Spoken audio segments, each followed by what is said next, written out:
सभी भक्तों को श्री सीताराम। आइए हम सुनते हैं श्री जानकी माता के जन्म की कथा। यह कथा आनंद रामायण में वर्णित है। आइए सुनते हैं। राजा दशरथ ने जानकी जी के समक्ष स्थित अहिल्या से उत्पन्न पुरोहित सतानंद जी से पूछा, हे मुने, सीता धरती से कैसे उत्पन्न हुई? यह सब वृतांत आप बताने की कृपा करें।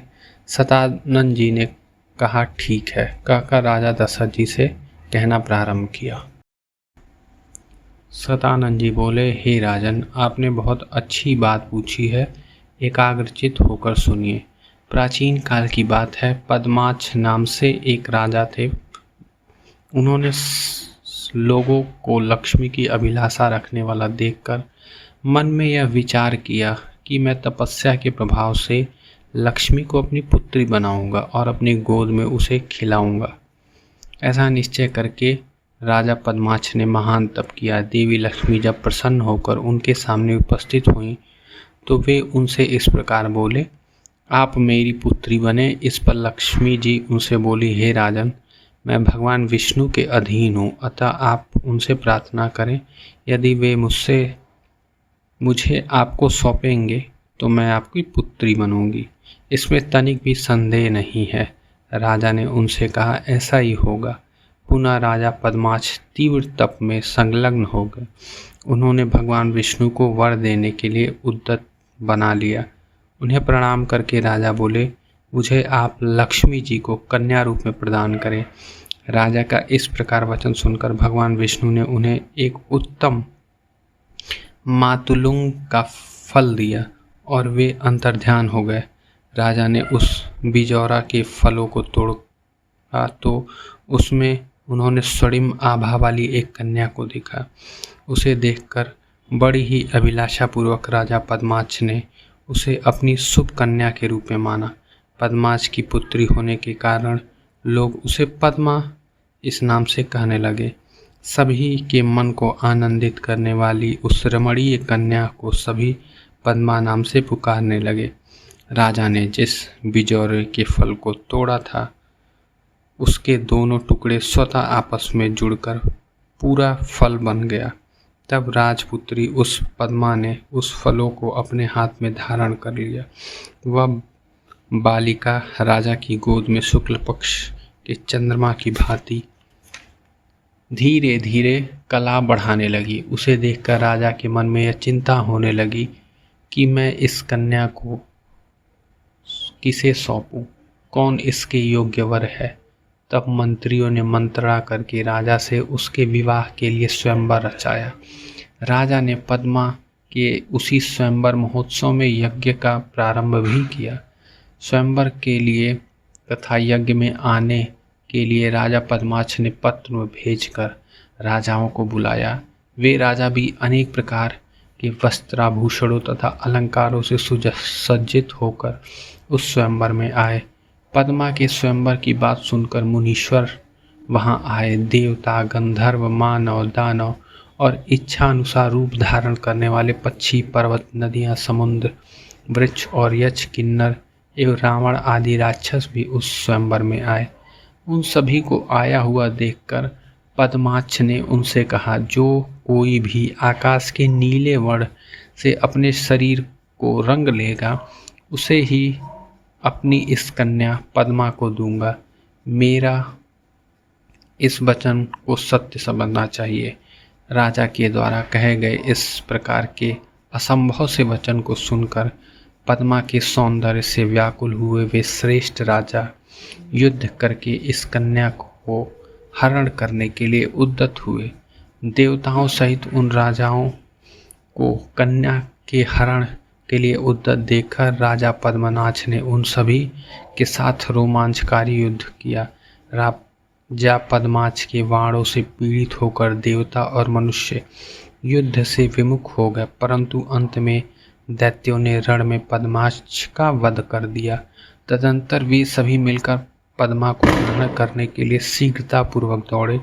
जब पद्मा ने देखा कि वे उसे पकड़ने के लिए आ रहे हैं तो वह पद्मा अग्नि में कूद पड़ी। उसे कहीं न पाकर वे सभी राजागण उसे सारे महल में ढूंढने लगे। उन्होंने राजा के महल को तोड़ डाला, इधर उधर की भूमि खोद डाला। क्षण भर में ही वह नगर शमशान जैसा हो गया। राजा पद्माक्ष की लक्ष्मी के कारण ही ऐसी दशा हो गई। इसी कारण मुनिजन कभी भी लक्ष्मी का अभिलाषा नहीं करते। लक्ष्मी के कारण चित्त की चंचलता बढ़ती है, भय और शोक होता है, व्यक्ति मारा भी जाता है। लक्ष्मी के कारण महान दुख उपस्थित होता है, अतः ऐसी लक्ष्मी का परित्याग कर देना चाहिए। युद्ध में पद्माक्ष के मारे जाने पर उनकी हजारों रानियां भयभीत होकर पतियों के साथ ही सती हो गईं। बाद में वे सभी दैत्य आदि भी अपने अपने निवास स्थान को चले गए। एक समय की बात है, भगवान विष्णु की शक्तियों से संपन्न वे पद्मा अग्निकुंड से बाहर निकलकर कुंड के समीप ही बैठी हुई थी। उसी समय दशानन रावण पुष्पक विमान पर बैठकर संसार पर विजय प्राप्त करने के लिए आकाश मार्ग से इधर उधर भ्रमण कर रहा था। रावण के मंत्री सारण ने पद्मा को अग्निकुंड के बाहर बैठा हुआ देखा तो उसे रावण को दिखाते हुए वह कहने लगा, हे तात, पूर्व काल की बात है, जिस पद्मा को प्राप्त करने के लिए देवता और असुर आदि राजा पद्माक्ष के यहाँ स्वयंवर में गए थे, यह वही पद्मा है जो अग्निकुंड के समीप बैठी हुई है। मंत्री सारण का यह वचन सुनते ही रावण काम मोहित हो गया। वह उसे पकड़ने के लिए शीघ्र ही पुष्पक विमान से कूद पड़ा। यह देखकर पद्मा पुनः अग्नि में प्रविष्ट हो गई। उसको अग्नि में प्रविष्ट हुआ देखकर और उस स्थान को देखकर दशानन बोल पड़ा, हे पद्मे, तुमने पहले भी अग्नि में प्रवेश करके देवताओं और राजाओं आदि को बड़ा ही कष्ट पहुंचाया है। हे मनोरमे, आज मैंने तुम्हारा निवास स्थान देख लिया। हे पद्मे, तुम्हें पकड़ने के लिए आज मैं इस अग्निकुंड को छान डालूंगा। ऐसा कहकर दशानन रावण ने जल से भरे घड़ों से उस अग्निकुंड को बुझा दिया। तब उसे राख में 5 दिव्य रत्न दिखाई पड़े। उन रत्नों को पकड़कर और एक पेटी में बंद कर रावण विमान के द्वारा अपनी पुरी को चला गया। रावण ने भवन में आकर उस पेटी को देवगृह में रख दिया और रात्रि में एकांत में स्थित आसन पर बैठी हुई मंदोदरी से कहने लगा, हे मंदोदरी, तुम्हारे लिए मैं बड़े ही परिश्रम से दिव्य रत्नों को लाया हूँ, जिन्हें देखकर तुम अत्यंत प्रसन्न होगी। वे रत्न मैंने एक पेटी में बंद कर देवालय में रखे हैं, जाओ उन्हें ग्रहण कर लो। रावण का ऐसा वचन सुनकर मंदोदरी देवस्थान पर गई। वहाँ पेटी को देखकर उसे पति के समीप ले जाने के लिए वह उसे उठाने लगी, किंतु वह पेटी जमीन से हिल तक ना सकी। मंदोदरी अत्यंत लज्जित हो गई तथा रावण के पास लौटकर आई और पूरी बात उसे बता दी। मंदोदरी का यह वचन सुनकर रावण हंसने लगा और स्वयं उसे लाने के लिए वहां गया। वह पेटी को उठाने लगा, किंतु वह पेटी नहीं हिली। तब रावण ने अपने 20 हाथों से उससे उठाना चाहा, तदपि वह तनिक भी नहीं हिली। तब आश्चर्यचकित हुआ रावण भयभीत हो उठा। तदंतर रावण ने उस पेटी को खोला तो उसने पेटी के अंदर एक कन्या को देखा, जो सूर्य के समान प्रभा से प्रकाशमान थी। उस तेज को देखकर राक्षसों की आंखें चौधिया उठी। उस मनोहर कन्या को देखने के लिए रावण के बंधु बांधव आदि वहां आ पहुंचे। तब रावण ने मंदोदरी को युद्ध संबंधी तथा किस प्रकार वह कन्या प्राप्त हुई सारा वृतांत सुनाया। रावण ने राजा पद्माक्ष के विषय में संपूर्ण वृतांत भी बतलाया। यह सुनकर भयभीत हुई मंदोदरी क्रोध करते हुए रावण से बोली, यह कुलघातनी है, भयंकरी है। इसके विषय में सब कुछ जानते हुए भी आप इसे लंका में क्यों ले आए? यह दुष्टा कुल का विनाश करने वाली है, इसे शीघ्र ही वन में छोड़ दीजिए। यह बचपन में ऐसी है तो युवा होने पर ना जाने क्या करेगी। मुझे ऐसा जान पड़ता है कि यह आपकी मृत्यु का कारण बनेगी। इसे लंका में एक क्षण के लिए भी नहीं रखना चाहिए। मंदोदरी की कही इस बात को रावण ने सत्य ही समझा। फिर उसने मंत्रियों से विचार विमर्श करके दूतों को बुलाकर उन्हें आज्ञा दी कि इस कन्या को पेटी में बंद कर यत्नपूर्वक विमान में रखकर तुम लोग शीघ्र ही जाकर वन में छोड़ आओ। तदंतर उन सभी राक्षसों ने मिलकर उस पेटी को पुष्पक विमान में रखा और उसे लेकर फिर वे आकाश मार्ग से चल पड़े। रावण की पत्नी मंदोदरी ने उनसे उस समय कहा कि देखने मात्र से वध करने वाली इस कन्या को तुम लोग भूमि के भीतर गाड़ देना, बाहर ना दिखाई दे। जो गृहस्थ होने पर भी इंद्रियों पर विजय प्राप्त किया हो, उसी के घर में यह शुभा नाना वृद्धि को प्राप्त होगी। संपूर्ण चराचर जगत को आत्मस्वरूप समझेगा उस पुरुष के घर में यह चिरकाल तक रहेगी, इसमें कोई संशय नहीं है। मंदोदरी के इस प्रकार के वचन को सुनकर ज्यों ही दूत उसे लेकर चलने को लिए तैयार हुए, उसी समय वह कन्या बोल पड़ी, इस समय तो मैं जा रही हूँ, किंतु राक्षसों का वध करने के लिए और मंत्रियों तथा पुत्र सहित दशानन रावण का वध करने के लिए मैं पुनः आऊँगी। पुनः तीसरी बार आकर निकुंभ पुत्र पौंड्रक और 100 सिरों वाले रावण को मारूंगी। पुनः चौथी बार आकर कुंभकर्ण के पुत्र सूरवीर मूलकासुर को मार डालूंगी। उस कन्या का इस प्रकार का वचन सुनकर रावण का हृदय विदीर्ण हो गया। वे सभी राक्षस भयभीत होकर शव की भांति हो गए। रावण यह सोचने लगा कि इस बालिका को आज ही मार डाले। तब रावण सुतीक्ष्ण खड़ग लेकर पद्मा को मारने के लिए दौड़ा। कन्या को मार डालने के लिए उद्यत देखकर मैं कन्या मंदोदरी ने रावण को रोका, कहा आयु शेष रहने पर भी आज ऐसा साहस मत करें, ऐसा करने से आपका अवश्य वध हो जाएगा। मेरा वचन मिथ्या नहीं होगा। आगे जो होने वाला है वह तो होकर ही रहेगा, अतः इस समय आप इसे वन में छुड़वा दें। कालांतर में होने वाली मृत्यु को आज ही क्यों बुलावा देना चाहते हैं। भार्या मंदोदरी के वचनों को सुनकर रावण मौन हो जाता है। तब वे दूत पुष्पक विमान से उस पेटी को शीघ्रतापूर्वक ले चले। मिथिला के सभी वनों को देखते हुए उन सभी ने उस पेटी को वहां पर जमीन में गाड़ दिया। तत्पश्चात रावण के दूत लंका को लौट आए और जिस प्रकार से उन्होंने मिथिला में वह पेटी जमीन में गाड़ दी थी, वह सब वृतांत बतलाया। विदेह राज जनक ने वह भूमि जहाँ पर पेटी गाड़ी थी, सूर्य ग्रहण के अवसर पर एक ब्राह्मण को दान में दी।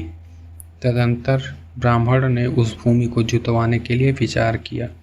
जमीन जुतवाने का अच्छा मुहूर्त देखते देखते कई वर्ष व्यतीत हो गए।